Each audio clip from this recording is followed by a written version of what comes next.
السلام عليكم، ازيكم يا شباب؟ يا رب تكونوا بخير. هو انا لو قلت لك ايه الفرق بين طالب حقق هدفه وطالب محققش هدفه؟ طبعا من غير كلام متفقين ان اول حاجة هي توفيق ربنا، بس انا بسأل عن الاسباب التانية اللي خلت ده يحقق هدفه وده ما يحققش هدفه. مع انك لو سألت ده هيقول لك انا كان نفسي اجيب مجموع كبير وادخل كلية طب مثلا، والتاني هيقول لك برضه انا نفسي اجيب مجموع كبير وادخل كلية طب مثلا. يعني هما الاتنين متفقين في نفس الهدف، يبقى انت ما تجيش تقول لي طالما انا عندي هدف يبقى هحققه. لا، هي مش بتتقال كده. طول ما انت عندك نظام وماشي على خطوات صح هتحقق اللي انت عايزه عاجلا ام آجلا. وهل انا اقصد ان وضع الهدف ملوش قيمة؟ يعني امشي كده وخلاص؟ هقول لك لا طبعا، انا ما قلتش كده. الهدف مهمته ان هو يعرفك احنا عايزين نمشي في انهي اتجاه. يعني عايزين نوصل للمكان الفلاني. طب نوصل للمكان الفلاني ده ازاي؟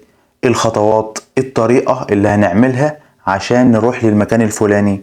يبقى الهدف ما هو الا تحديد اتجاه، انا عايز اروح في انهي اتجاه. انما هوصل للمكان ده ازاي؟ بالنظام اللي انا هتبعه. فلازم تحسن نظامك على قد ما تقدر، وان شاء الله في الفيديو ده هعرفك اهم الخطوات او اهم الحاجات اللي هتعملها عشان تحسن نظامك وتحسن يومك وتحسن من انتاجيتك على مدار اليوم.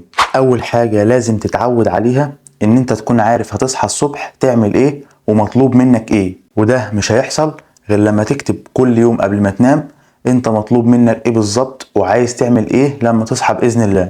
وده اللي احنا بنسميه تو دو ليست، يعني القايمة او الحاجات اللي مطلوب مني اعملها على مدار اليوم. والحاجة ديت انت مش بتكتبها كده وخلاص، لا انت بتكتبها على اساس اولوياتك. يعني مثلا انا اول ما اصحى الصبح هعمل كذا وكذا وكذا. في طبعا بقية المهام دي اقل في الاولوية، يعني انت هتعمل اولوياتك الاول وبعد كده الحاجات التانية في وقت تعملها تمام، مفيش وقت تأجلها اليوم اللي بعده. فلازم تحط اولوياتك في الاعتبار ولازم تبدأ بيها يومك. ما تروحش مثلا تبدأ بالحاجات التافهة او الحاجات السهلة وتسيب الحاجات اللي انت اصلا المفروض تعملها، لان لازم تبدأ باولوياتك. يعني مثلا ديت النوتة اللي كنت بكتب فيها في الثانوية لسه محتفظ بيها.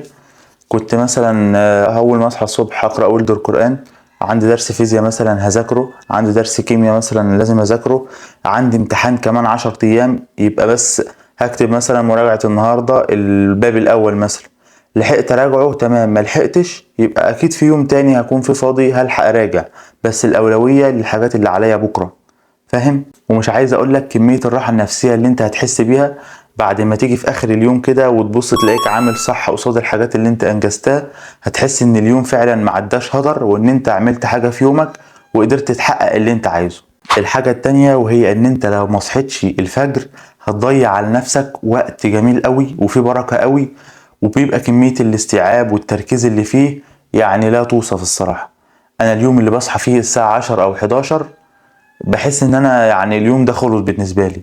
واحد هيقول لي انا جيت اصحى الفجر النهارده حاسس ان انا عايز انام ومش مركز ومش قادر اكمل بقيه اليوم. هقول لك طبعا يعني مفيش حاجه بتيجي مره واحده، لازم ناخد الحاجه واحده واحده ولازم نصبر على نفسنا وندي لنفسنا مهله وندي لنفسنا فتره.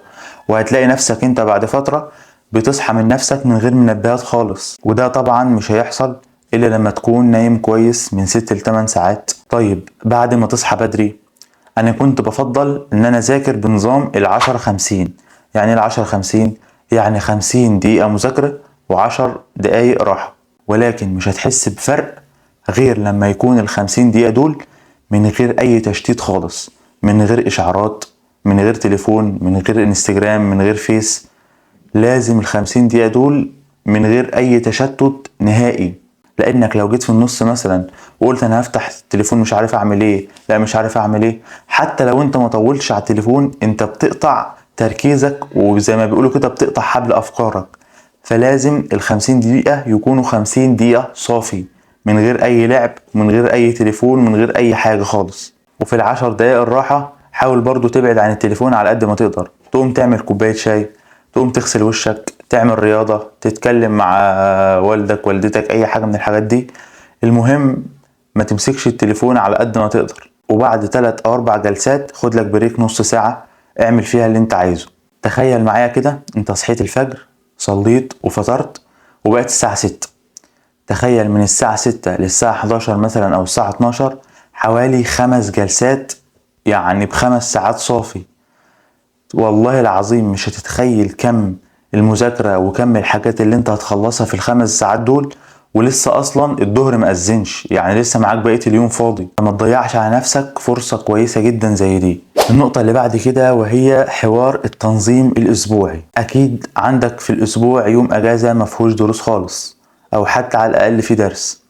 لازم يكون اليوم ده هو نهاية الاسبوع بالنسبة لك. يعني في اليوم ده لازم تكون مخلص كل الحاجات اللي خدتها على مدار الاسبوع. يعني ايه؟ يعني في درس سبته وما لحقتش تذاكره، لا تذاكره.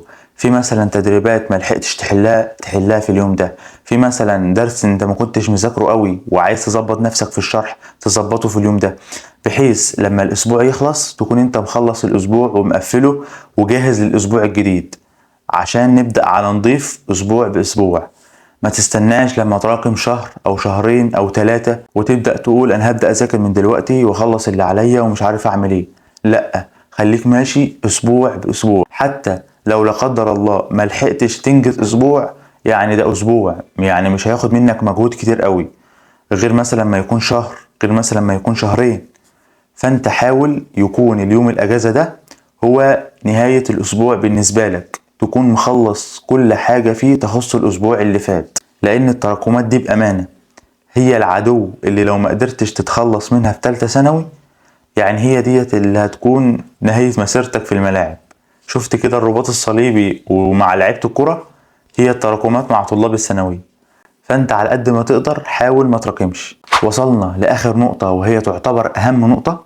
طلاب كتير فاكرة ان تالتة ثانوي هي مذاكرة بس، واي حاجة تانية خلاف المذاكرة تبقى جريمة يعاقب عليها القانون، وده يعتبر غلط كبير جدا كلنا او معظمنا بنقع فيه. لانك مش هتعرف تذاكر طول الوقت، مفيش حد بيذاكر طول الوقت، انت مش آلة. فلازم تكافئ نفسك اخر اليوم او حتى اخر الاسبوع. يكون عندك مثلا وقت كده اخر الاسبوع تروح في ملعب، تروح مع اصحابك في اي مكان، تخرج تزور اهلك، تعمل اي نشاط او اي حاجة انت بتحبها، تتفرج على فيلم، تتفرج على ماتش كورة. المهم لازم يكون ليك وقت كده تفرغ فيه الطاقة السلبية اللي انت عمال تعبيها طول الاسبوع. وقت الراحة ده مش تضييع وقت خالص.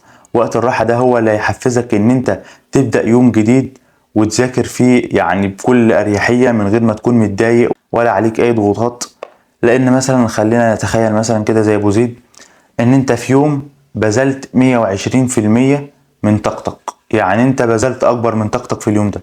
هل في اليوم اللي بعده هتقدر تعمل حاجة؟ لا طبعا، هتكون تعبان ومش قادر ومنهك. هتيجي تقوم في اليوم اللي بعده مش قادر تقوم، فانت هيكون انتاجيتك في اليوم ده صفر، يبقى المحصلة بتاعت اليومين 120%. طب لو جيت مثلا قسمت النهاردة 80-90% وبكرة 70-80%، هتلاقي المحصلة اكبر من ان انت تتعب نفسك في يوم واحد وتريح في اليوم اللي بعده. لا، يبقى اهم حاجة ان انت تاخد راحة اسبوعية، يومية، شهرية. فلازم الراحة ديت مش تضييع وقت زي ما قلت لك. وبس كده وصلنا لنهاية الفيديو بتاعنا. متنساش اللايك والاشتراك وفعل زر الجرس عشان يوصلك كل جديد. سلام.